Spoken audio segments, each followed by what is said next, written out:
എന്റെ മകൻ നിങ്ങളുടെ അടുത്തുണ്ടോ? അതെ അമ്മേ. അന്നെന്റെ മകളുടെ താലി നിലനിർത്തുന്നതിനു വേണ്ടി എന്റെ താലി അഴിച്ചു കൊടുത്തിട്ട് ഒരു പാപം ചെയ്യേണ്ടി വന്നു.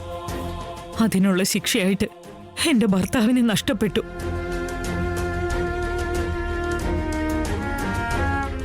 പാപിക്ക് ആയുസ് കൂടുമെന്നല്ലേ, അതുകൊണ്ടാ ഇത്രയും കാലം ഞാൻ ജീവിച്ചത്.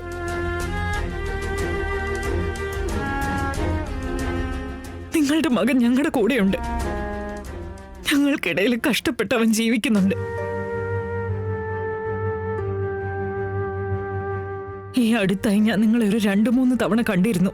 നിങ്ങളുടെ മകനെ കുറിച്ച് നിങ്ങളോട് പറയാൻ വേണ്ടി നിങ്ങളുടെ വീട്ടുപടിക്കൽ വന്ന് അതിന് ധൈര്യം വരാതെ ഇവിടുന്ന് തിരിച്ചു പോയിട്ടുണ്ട്.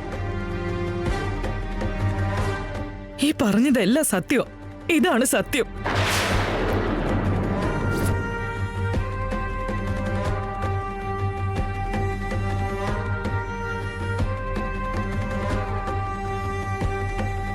വലിയ വീട്ടിലെ കുട്ടി ഒരു ചെറ്റക്കുടിലിൽ ജീവിക്കണമെന്ന് നിങ്ങളുടെ മകന്റെ ജാതകത്തിൽ ഉണ്ടായിട്ടോ? മക്കളില്ലാത്തൊരു പെണ്ണാവാതിരിക്കാൻ നിങ്ങളുടെ മകന്റെ അമ്മയാവണമെന്ന് എന്റെ മകളുടെ ജാതകത്തിൽ എഴുതിയിട്ടാണോ?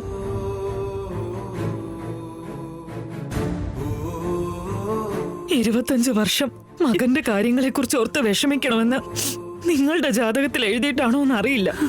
അങ്ങനെ സംഭവിച്ചു പോയി. കഴിഞ്ഞതൊക്കെ കാലത്തിനൊപ്പം മാഞ്ഞു പോകുന്ന കരുതി. അതിങ്ങനെയൊക്കെ ആവുമെന്ന് അറിഞ്ഞിരുന്നില്ല ഞാൻ. ക്ഷമിക്കാൻ പറ്റാത്ത പാപമാണെന്ന് എനിക്കറിയാം. എന്നാലും ശരി, നിങ്ങൾ വലിയ മനസ്സ് കാണിച്ച് ഞങ്ങളോടൊക്കെ ക്ഷമിക്കണം. അമ്മേ, നിങ്ങളുടെ മകനെ കണ്ടെത്താനുള്ള എന്റെ ഈ ശ്രമത്തില് ഒരുപാട് ബുദ്ധിമുട്ട് ഞാൻ അനുഭവിച്ചു. ഒരുപാട് അപമാനിക്കപ്പെട്ടിട്ടുണ്ട്. എത്രയോ തടസ്സങ്ങൾ നേരിട്ടിട്ടുണ്ട്. അവസാനം ഇന്നലെ അമ്പലത്തിൽ ആ യാഗം നടത്തി സൂരമ്മയെക്കുറിച്ച് രാജി ചേച്ചി മുഖേന എനിക്ക് അറിയാൻ കഴിഞ്ഞു. ഇങ്ങോട്ടേക്ക് എല്ലാവരെയും കൊണ്ടുവരാൻ പറ്റി.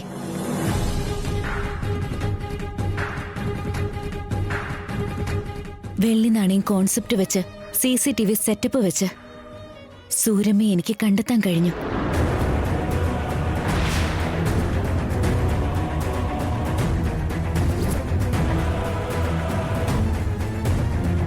നിങ്ങളെ കണ്ട് പേടിച്ച് അവിടുന്ന് രക്ഷപ്പെടാൻ വേണ്ടി നോക്കിയ ഈ സൂരമ്മ തന്നെയാ നടന്ന എല്ലാത്തിന്റെയും കാരണം.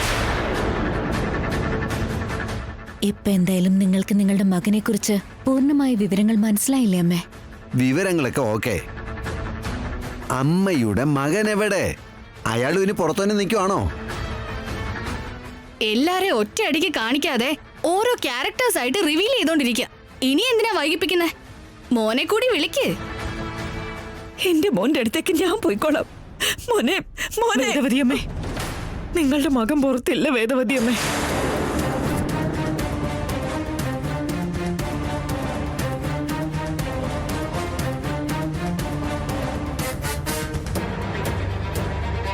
ഒരു യാത്രയില്ല.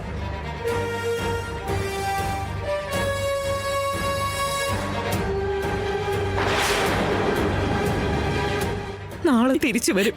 എനിക്കിപ്പൊ തന്നെ എന്റെ മകനെ ഒന്ന് കാണണം. ഒന്ന് പെട്ടെന്ന് ഫോൺ ചെയ്ത് അവനോട് വരാൻ പറ. അല്ലെങ്കിൽ എന്നോടൊന്ന് സംസാരിക്കാൻ പറ സൂരമ്മ. ഇത്രയും ദിവസം കാത്തിരുന്നില്ലേ? ഒറ്റ ദിവസം കൂടി കാത്തിരിക്കണം. നാളെ അവനെ ഇങ്ങോട്ട് കൊണ്ടുവരാൻ ഞാൻ. അതിനുള്ള ക്ഷമയൊന്നും എനിക്കില്ല. നിങ്ങൾക്ക് എത്ര പണം വേണമെങ്കിലും ഞാൻ തരാൻ തയ്യാറാ. എത്രയും വേഗം എന്റെ മകനെ കാണാനുള്ള ഏർപ്പാട് ചെയ്യ. അവൻ ജീവനോടെ ഉണ്ടെന്ന് അറിഞ്ഞ സമയം മുതല് അവനെ കുറിച്ച് ഓർക്കാത്ത സമയമില്ല സൂരമ്മ. എവിടെയാണെന്നും എങ്ങോട്ടാ പോയതെന്നും പറ, ഞങ്ങൾ അങ്ങോട്ട് പോയിക്കോളാം. അവനോട് നിങ്ങളെക്കുറിച്ച് ഞാൻ ഇതുവരെ പറഞ്ഞിട്ടില്ല. അവൻ വന്നാലുടനെ നടന്ന കാര്യമൊക്കെ സമാധാനത്തിൽ പറഞ്ഞ് അവനെ ഇങ്ങോട്ട് കൊണ്ടുവരാൻ ഞാൻ. അതല്ലെങ്കിൽ ഇത്രയും വലിയൊരു സത്യം കേട്ട ബുദ്ധിമുട്ടാവും അവന്.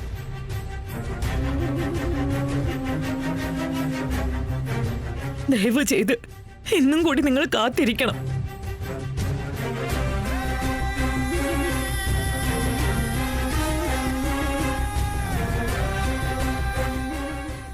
ഇനി നിങ്ങൾ എന്തായാലും പോയിക്കോളൂ.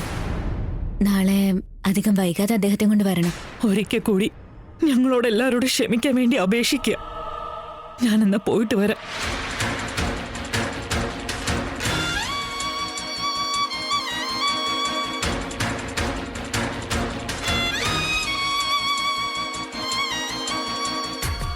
അമ്മേ, തന്ന വാക്ക് ഞാൻ പാലിച്ചു കഴിഞ്ഞു. ഇനി അമ്മയും അമ്മയുടെ വാക്ക് നിലനിർത്തണം. ലോയർ സാറേ, ഞാനാ ജയിച്ചത്. ഇനി ഞാൻ ഈ വിവാഹബന്ധം റദ്ദ് ചെയ്യേണ്ട ആവശ്യമില്ലല്ലോ അല്ലേ? എന്റെ ഭർത്താവ് എന്റെ സ്വന്തമാണ്. നിങ്ങൾക്കിനി പോകാം. വേദവതിയമ്മേ, എന്താ ഇത്? ഇതൊക്കെ നിങ്ങൾ വിശ്വസിക്കുന്നുണ്ടോ?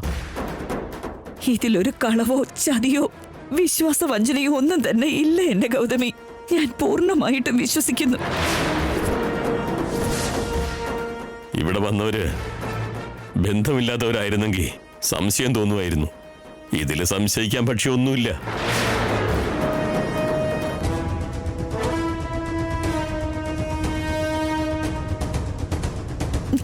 ലോയർ സാറേ, നിങ്ങൾ പോവാൻ നോക്ക്. ഈ എഗ്രിമെന്റ് പ്രോസസ് ഇപ്പോൾ നിർത്തിവെക്കാൻ ശേഖർ.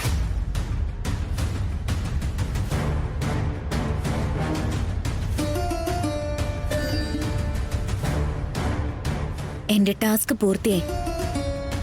നാളെ നിങ്ങളുടെ മകൻ വന്നാലുടനെ അത് പരിപൂർണമായി. എന്റെ ഭർത്താവിനെ എന്നിൽ നിന്നും ഒരാൾക്കും അകറ്റാൻ കഴിയില്ല.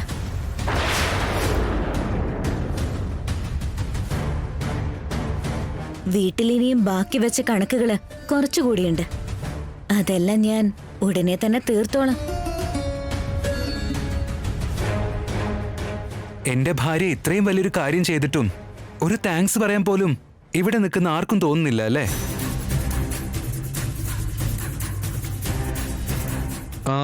ഇനി ചിലപ്പോ നാളെ പിറ്റേന്ന് എന്റെ ഏട്ടനെ കണ്ടാലെങ്കിലും തോന്നുമായിരിക്കും അല്ലേ?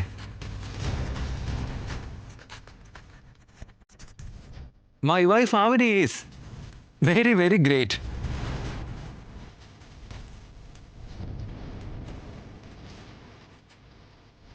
വാ അവനി.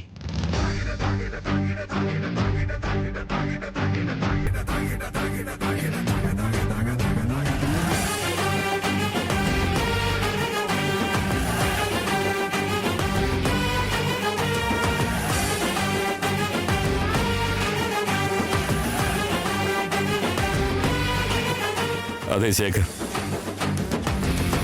ഞങ്ങളുടെ മകൻ വന്ന ശേഷം നമുക്ക് ബാക്കിയുള്ള കാര്യങ്ങളെല്ലാം സംസാരിക്കാം. നിങ്ങൾ ഇറങ്ങാൻ നോക്ക്.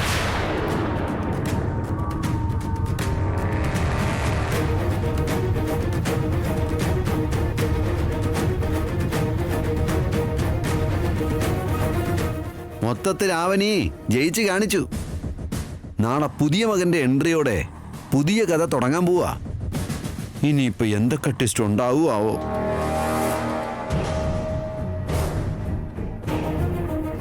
നിഹാരികെ, ഇത് നമ്മൾ എക്സ്പെക്ട് ചെയ്തതല്ലോ. 10 ദിവസമായിട്ട് ആ കലണ്ടർ ഫോളോ ചെയ്തോണ്ടിരിക്ക. അവസാനം ആ അവനി നിന്റെ കലണ്ടർ കീറി കളഞ്ഞു.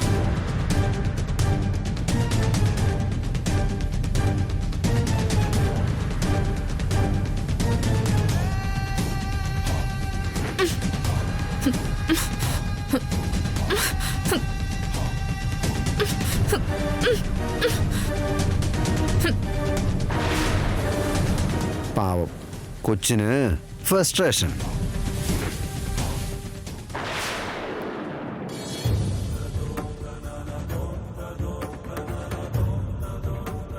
എത്രയോ കാലം കഴിഞ്ഞ് എന്റെ മകനെ എന്റെ അടുത്തേക്ക് തിരിച്ചു കൊണ്ടുവരാൻ പോവാ. എന്റെ പൊന്നുമോനെ എപ്പോഴാ ഒന്ന് കാണാൻ പറ്റാന്ന് കരുതി ഈ അമ്മയുടെ മനസ്സ് വിയർപ്പ് മുട്ടിക്കൊണ്ടിരിക്കുക. അമ്മേ, എന്റെ മകനെ നേരിട്ട് കാണുമ്പോ എനിക്ക് സന്തോഷം കൊണ്ട് കരയണമെന്നുണ്ട്. ഈ രാത്രി ഒന്ന് പെട്ടെന്ന് തീർന്നു പോണം. എനിക്ക് ഇന്ന് ഉറക്കം വരില്ല അമ്മേ.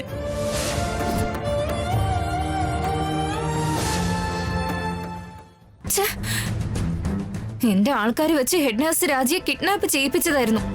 അവരുടെ അടുത്ത് നിന്ന് രാജി എങ്ങനെയാ രക്ഷപ്പെട്ടത്? ആ റൗഡികളെ ആണെങ്കിൽ ഫോൺ ചെയ്തിട്ട് കിട്ടുന്നുമില്ലല്ലോ. അവരാണെങ്കിൽ ഇങ്ങോട്ട് വിളിക്കുന്നുമില്ല.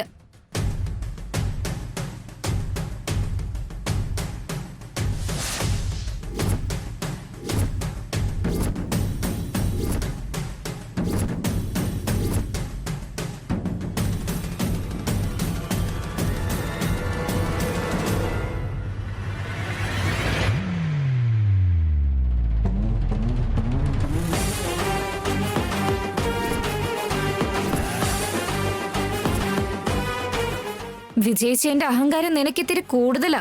അഹങ്കാരം കുറച്ച് കുറച്ചേക്ക്. രണ്ടാമത്തെ മകനെ കണ്ടെത്താതിരിക്കാൻ വേണ്ടി, കിട്ടാതിരിക്കാൻ വേണ്ടി നീ ഒരുപാട് ശ്രമങ്ങൾ നടത്തി. എല്ലാം വെറുതെ ആയല്ലേ? നീ ഇവിടെ ഏത് കാര്യത്തിലാ കൂടുതൽ ഷോക്കായി പോയെന്ന് പറയട്ടെ. നീ നിന്റെ ആൾക്കാരെ വെച്ച് കിഡ്നാപ്പ് ചെയ്യിപ്പിച്ച ആ രാജി പുറത്തേക്ക് എങ്ങനെ എത്തിയെന്നുള്ള കാര്യം ആലോചിച്ചിട്ടല്ലേ? പറഞ്ഞു തരാം, നിനക്ക് ക്ലിയർ ആയിട്ട് പറഞ്ഞുതരാം. കേട്ടോ? രാജി ചേച്ചിയോട് അമ്പലത്തിലേക്ക് വരാൻ വേണ്ടി ഞാൻ വീണ്ടും വീണ്ടും ഫോൺ ചെയ്തിട്ടും അവരത് ആൻസർ ചെയ്തില്ല. സംശയം തോന്നിയപ്പോ ഞാനൊരു എൻക്വയറി നടത്തി. വീട്ടിൽ ആളില്ല എന്ന് അറിയാൻ പറ്റി. അപ്പൊ എനിക്ക് പരിചയമുള്ള പോലീസുകാര് മുഖേന ഫോണൊന്ന് ട്രാക്ക് ചെയ്യിപ്പിച്ചു. പോലീസുകാരെ ആ ഏരിയയിലേക്ക് പറഞ്ഞയച്ചു.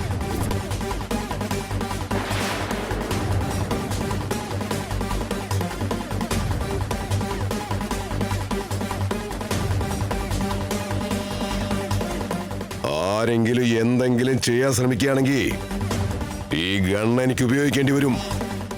കോൺസ്റ്റബിൾ സർ, അവരെ കൊണ്ടുവാ.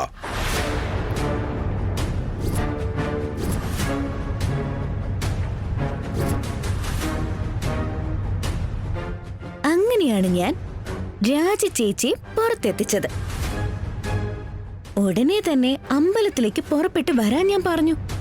ഇന്നലെ നിങ്ങൾ എന്നെ പലതും പറഞ്ഞിവിടുന്ന് പോയതിനു ശേഷമുണ്ടല്ലോ, ഞാൻ അവിടെ തന്നെ നിന്നപ്പോ രാജി അങ്ങോട്ടേക്ക് വന്നു.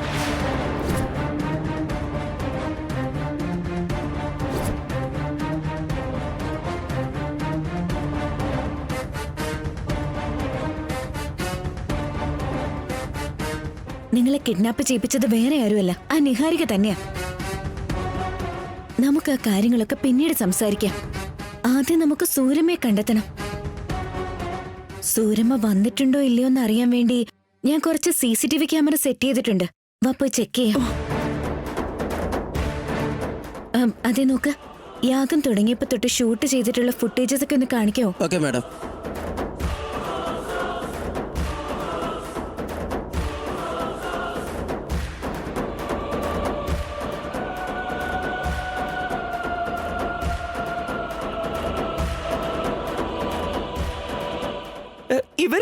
ഇവരാ സൂരമ്മ.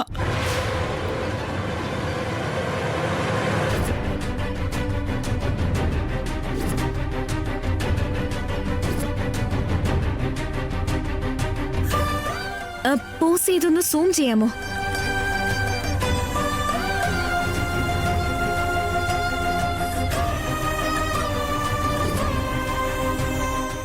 ഞാൻ ഉണ്ടാക്കിയ പ്ലാൻ എന്തായാലും വർക്കൗട്ടായി. സൂരമ്മ ചിലപ്പോ ഈ അമ്പലത്തിൽ തന്നെ കാണും. നമുക്ക് അന്വേഷിക്കൊന്ന് വരും. താങ്ക്സ് ഏട്ടാ. It's okay madam.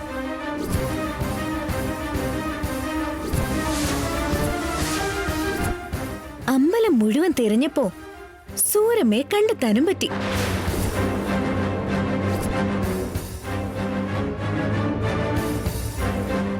സംഭവിക്കാനുള്ളതൊക്കെ സംഭവിച്ചു.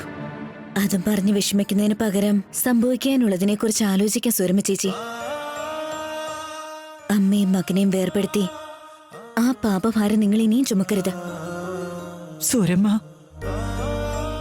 പാപങ്ങള് കഴുകിക്കളയാനുള്ള അവസരം നമ്മളെ പോലെ കുറച്ചു പേർക്കേ ഉണ്ടാവൂ. അതുകൊണ്ട് തന്നെയാ ഈ കുട്ടിയെ സഹായിക്കാന്ന് വിചാരിച്ച് നിങ്ങളും ഒന്ന്. ഞാൻ ചെയ്യാം മോളെ. വേദവതി അമ്മയുടെ ശാപം ഞാൻ എന്തിനാ വാങ്ങി വെക്കുന്നെ? നിങ്ങൾ പറഞ്ഞതുപോലെ അമ്മയും മകനെ നമുക്ക് ഒരുമിപ്പിക്കാം.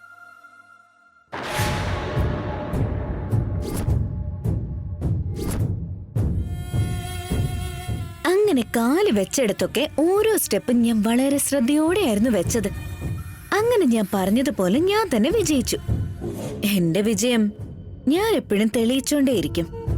പരാജയം ഒരിക്കലും ഉണ്ടാവില്ല എന്ന് ഒരുപാട് തവണ പറഞ്ഞിട്ടില്ലേ നിഹാരിക? നിനക്കത് മനസ്സിലാവാത്തതെന്താ? എങ്ങനെയുണ്ട് ബോംബ്? അടിപൊളിയല്ലേ? നിന്നെക്കുറിച്ച് ഞാൻ വീട്ടിലുള്ളവരുടെ മുന്നില് എന്തുകൊണ്ടാ പറയാഞ്ഞെന്നറിയോ? എന്റെ ഗെയിം ഇതുവരെ പൂർത്തിയായിട്ടില്ല. അമ്മയെപ്പോലെ ഒരുപാട് മഹത്വമുള്ള ജാതകം കയ്യിലുള്ള നിനക്ക് ഈ വീട്ടിലെ ആചാരങ്ങളും സമ്പ്രദായങ്ങളും മുന്നോട്ട് കൊണ്ടുപോകാൻ പറ്റില്ലെന്നും അതിനുള്ള അർഹതയുള്ളവൾ അല്ല നീയെന്നും എല്ലാവരെയും അറിയിച്ചിട്ടേ ഞാൻ അടങ്ങും. അതാണ് എന്റെ ടാർഗറ്റ്. നാളെ എന്റെ അമ്മയുടെ രണ്ടാമത്തെ മകൻ വരും. അതുവരെ മോള് പല്ലക്കിൽ ഏറി വരും നാളെ എൻ രാജൻ എന്നൊക്കെ പാട്ട് പാടിയിട്ട് അങ്ങനെ ഇരുന്നു. കാത്തിരുന്നു. Bye baby.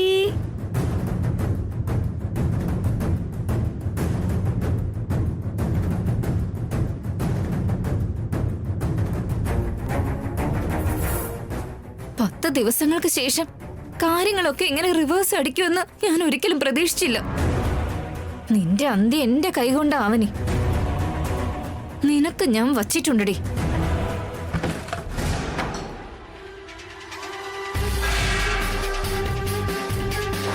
അയ്യോ അയ്യോ ചേട്ടാ, ഒന്നും ചെയ്യില്ല ചെയ്യില്ല ചേട്ടാ. ചേട്ടാ. ഞങ്ങൾ അയ്യോ, ഒന്ന് ഒന്ന് ക്ഷമിക്കാം. പറയണ്ട. ഞങ്ങൾ കാല് പിടിക്കാം. അയ്യോ, നിവൃത്തിയില്ലാത്തോണ്ട് എന്തോടാ ഇങ്ങനെ നോക്കി നിൽക്കുന്നേ? എല്ലാം കൊണ്ട് പുറത്തേക്ക് ഇട്. അയ്യോ, ഒന്ന് പറ. ഞങ്ങളൊന്ന് ചേട്ടാ, ക്ഷമിക്ക്. ഞങ്ങൾക്കൊരു ഒരാഴ്ചത്തെ ഒറ്റ സമയം ആഴ്ച കൂടി കൂടെ എടുക്കാം. സമയം താ. ഈ നാടകം ഇനി എന്റെ മുന്നിൽ ഇറക്കണ്ട. ഞാൻ ഇതൊക്കെ ഒരുപാട് കണ്ടതാ. നിങ്ങൾക്ക് ബുദ്ധിമുട്ടാണെന്നും പറഞ്ഞ് നിങ്ങളുടെ മോൻ എന്റെ അടുത്തുനിന്ന് 2 ലക്ഷം വാങ്ങിച്ചേ. എനിക്ക് ആ പൈസ കിട്ടാതെ നിങ്ങളെ വെറുതെ വിടില്ല. അവൻ വാങ്ങിയ കടം ഞങ്ങളോട് തീർക്കാൻ പറയുന്നത് ന്യായമല്ലേ ഏട്ടാ? തന്ത കടം വാങ്ങിയ മകനാ തീർക്കണ്ടേ. മകൻ കടം വാങ്ങിയ അത് തന്ത തീർക്കണം. അവൻ ഇപ്പൊ നാട്ടിലില്ല ഏട്ടാ. വന്നു കഴിഞ്ഞ ഉടനെ അവനോട് നിങ്ങളുടെ പൈസ എങ്ങനെയെങ്കിലും തിരിച്ചു തരാൻ പറയാം. നിങ്ങളൊന്നും പറയണ്ട. അവൻ എനിക്ക് വയ്യാതെ വന്നപ്പോ വാങ്ങിച്ച പൈസ അല്ലേ ഏട്ടാ ഇത്? അവന് ദൂർത്തടിക്കാൻ വേണ്ടി വാങ്ങിയതാ. അതൊന്നും എനിക്ക് കേൾക്കേണ്ട ആവശ്യമില്ല. അവനെ നാളെ വേദവതി അമ്മയുടെ വീട്ടിലേക്ക് കൊണ്ടുപോകണമെങ്കിൽ ആദ്യം നടന്ന കാര്യം മുഴുവൻ എന്റെ മകളോടും മരുമകനോടും പറയണം.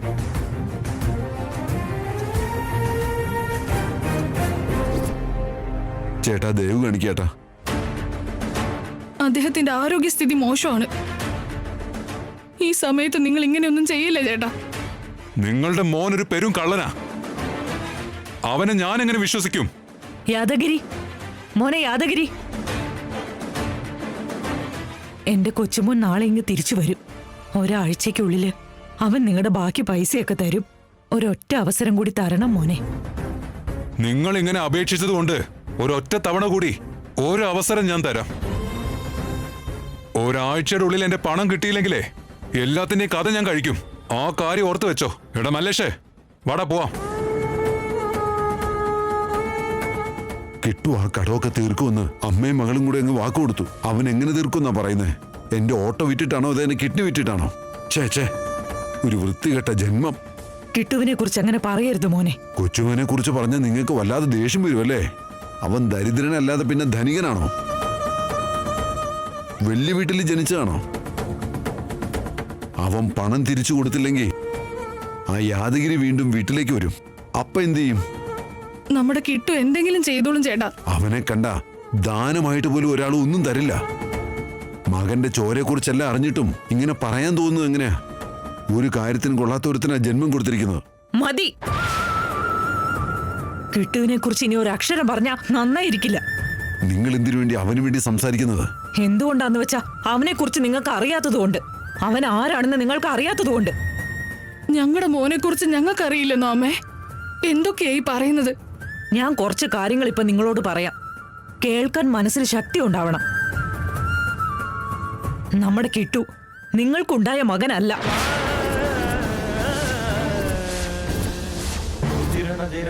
കിട്ടു ഒരു ദരിദ്രനല്ല. അഷ്ടിക്ക് വകയില്ലാത്ത ഒരുത്തനല്ല അവൻ.